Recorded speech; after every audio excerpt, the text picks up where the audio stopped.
Shout out to John Diamond, Mr. Diamond. It's taken me 2 years.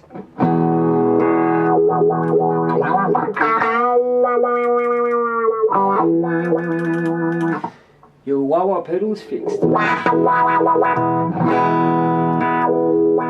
No longer a tone-sucking devil. It was two things.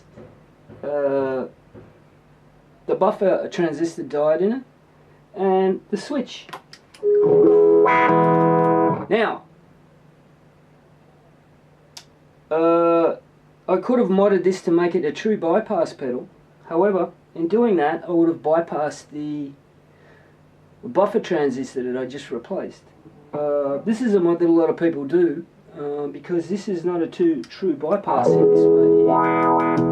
In fact, it's got a buffer running into the old crunch box here, and sometimes that's a good thing when you've got lots of pedals, and usually you have the wah pedal first, so the buffer is good because it drives the signal. However,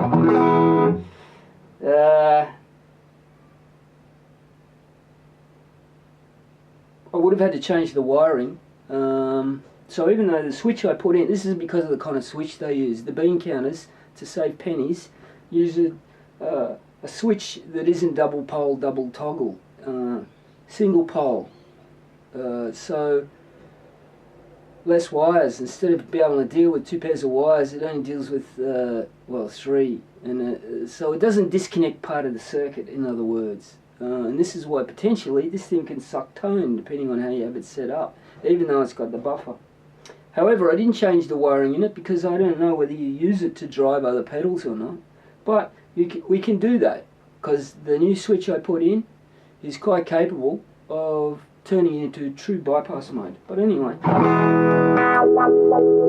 works. And it's plugged into the gain machine, the Tiny Terror, which is quite an amazing machine, because we usually have overdrive pedals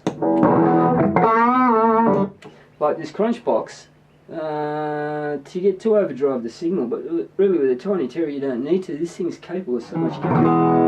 Let's turn the volume down a little bit.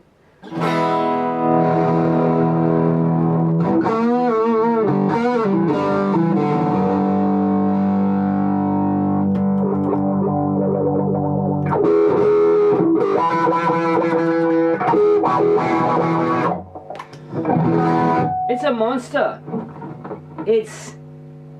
It's clean. I wouldn't describe it as creamy, but that's just the way that they make this amp. Sorry to use poetry on you, but you know, words fail when it comes to sounds sometimes. There it is.